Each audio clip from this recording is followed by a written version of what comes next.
Aubrey, we have an amazing student question today and some incredible student scores to report.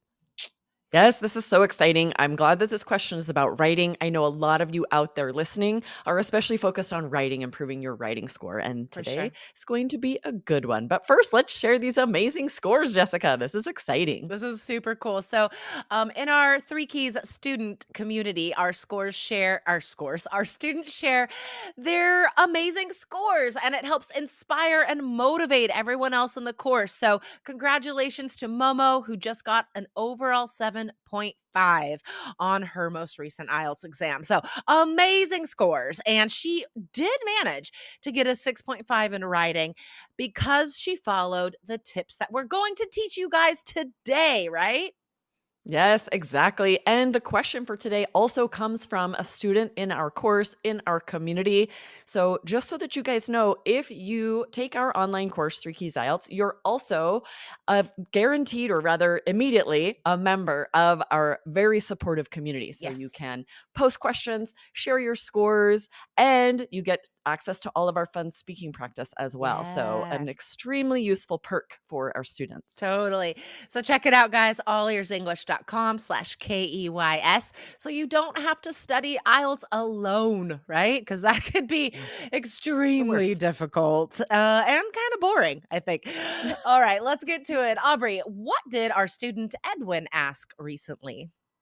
Yes, Edwin asked, I have always had the question if we should start with task 2 during the test, as it is longer and Mm, worth more. Thank you. Such a good question. I love that Edwin is thinking about this ahead of yeah, time. This is not a decision to make on test day. right. So, Leah, this is great that you're thinking in advance, making sure that you're ready and know what to do. You have a plan on test day. Exactly. Okay, so let's get into this question because I've seen this question from a lot of students before, right? It's like, uh, how can I make this better? There has to be some way to sort of like game the system, kind of like. Yeah, And I get it. Task two is worth twice as much, right? So it does make sense that you would worry about that more. You would be more anxious about that. It is more difficult for most students. So a lot of people want to like get that out of the way. Just make sure they finish that first. And I get that. I understand that. But you also have to realize that you have to finish both tasks. You know what I mean? Like you need to do both tasks well. Um, if you finish task two first and then you run out of time for task one, it's still going to be hard to get that seven or higher overall. You know what I mean? absolutely. Yeah. What do you think, Aubrey? Yeah, I agree. I do think it's something to think about ahead of time. If you Yeah, are extremely anxious about task 2 and you know that you're not even going to be able to focus on task 1 until you have task 2 done, sure. okay, right? Yeah. Yes, that your strategy is probably going to be yes, do task 2 first. Hmm. But like we were saying, you have to decide this before test day so that you Exactly. practice doing it that way, practice the timing, know what you're going to do. You don't want to take even 10 seconds to think about which essay should I write first. Have this Exactly. decided before you enter the test center. 100%. So we are going to tell you how much time you should take on the IELTS writing exam for each step to make the most out of that 60 minutes. We are going to tell you that today, guys. But yeah, I want to just agree with what Aubrey just said, guys, because every student is different, right? Pay attention to your stress and anxiety levels. And if task two does like really freak you out, okay, then yeah, sure, get that done first, get it out of the way. I just like the way that my brain works. I feel like doing task one first is easier because task one doesn't require a lot of brain power, honestly, especially for academic.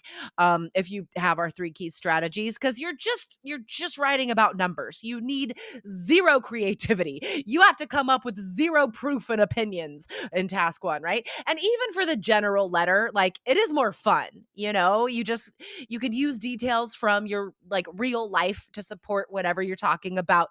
It's easier than task two. So Yeah, the I nu- agree, right? It's almost yeah, like free points, I easy know. free Yeah, it's points like that a you can warm just up. rack up like a warm up for your Yeah, brain. Exactly. It's definitely not as difficult. The brainstorm won't take you as long. If you have strategies, it's very straightforward what you're going to write. totally. So for a lot of people, it will make more sense to start with task 1. All right, so let's talk about the timing. Now, regardless of whether you do task two first or task one first, you still need to time yourself step by step before test day so you have enough time to get the highest scores, to proofread, to plan, all this stuff. So, how does that timing break down, Aubrey?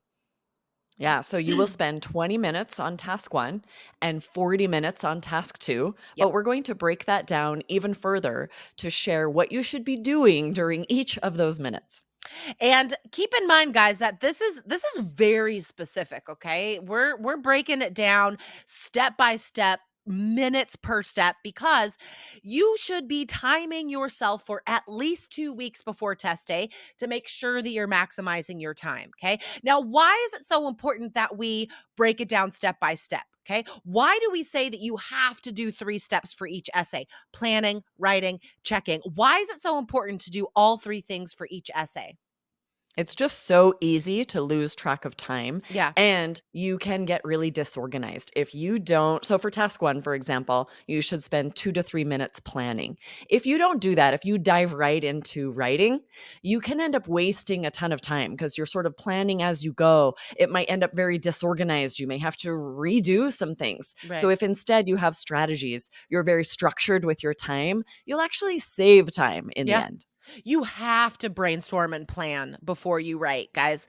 Like Aubrey said, it saves time. You have to do this because then writing the essay is quick and it's organized, right? Okay, so let's Right. break it down. What does the timing look like for task one? So you should spend 2 to 3 minutes planning. This is very specific. We've shared on the podcast before what you should be doing during that time, whether it's figuring out the details for each bullet point for an essay or circling the most important numbers and dividing that information in Hmm. half. But you've got to practice this ahead of time so that you can do it in 2 to 3 minutes, no problem. And then you're going to spend 14 to 16 minutes writing that essay. Hmm. And you must leave 2 to 3 minutes for checking, for proofreading. And there are specific things that you're going to look for while you proofread. Exactly. And remember that the examiner does not count words anymore, but still, to get the highest scores, guys, for task one, to have all the information you need, all the impressive vocabulary, all the key numbers, we still recommend writing close to 180 words. It's really difficult to accomplish the task in 150 words or less. Okay. So close to 180 words is what we're aiming for. And again, you need to practice this before test day so you know what 180 words looks like.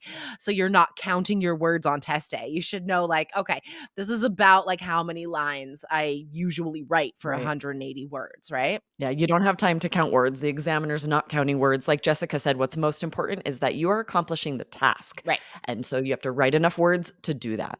And like Aubrey said, when we're checking or proofreading, we're checking for very specific things. Look for repeated words, look for easy vocabulary, spelling mistakes, and you don't have to erase it. Just cross it out. If it's a grammar mistake as well, just cross it out and write the corrected thing above it. Okay. It can be messy. That's fine. You're not graded on cleanliness, right? And that goes for task two as well. You're still proofreading for the same things, right? Make sure your ideas are logical, and then vocabulary and spelling and grammar mistakes. Okay, so let's break down the timing for task two, Aubrey. All right, you're going to spend 5 minutes planning, brainstorming, 30 minutes writing, and then 5 minutes checking. Hmm. So, of course, it's a longer essay, should be aiming for 250 to 300 words. Hmm. Again, the examiner's not counting your words. You shouldn't count your words. You should have a very good idea before test day with all the practice you're doing, Hmm. how much time, how many words that is. Hmm. But also, it's all about accomplishing the task. You're asked a very Right. specific question. You have to do that, answer it. You have to accomplish that task. And that's about how many words it'll take to do that. Exactly. Exactly. All right, guys. The takeaway today is that it doesn't matter which task you write first. You can do task two first if you want.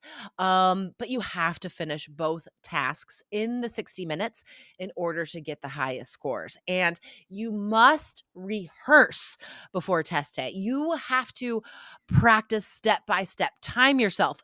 2 minutes for planning that task 1, 16 minutes for writing that task 1. You know what I mean? You have to time yourself step by step to make sure that you are utilizing that 1 hour in the best way you can for the scores that you need, right? So practice all Yes. of these strategies and timing before test day. Right, because you won't have that timer on test day. You need to be able to feel about how long that 60 minutes. There will be a clock on the wall you can see or a clock on your computer, Yeah, but you're not gonna have a stopwatch right, to check for 14 minutes, and right. nothing's going to be alerting you, so it needs to really feel very natural how long this is going to take you, and it's going to build so much confidence when you know you can accomplish both of those tasks, when you can write them both in the 1 hour that you have. Exactly, exactly. All right, guys, make sure to hit follow so you don't miss another amazing episode of IELTS Energy. And Aubrey and I will be back next week. Awesome, see you guys next week. Bye. Bye.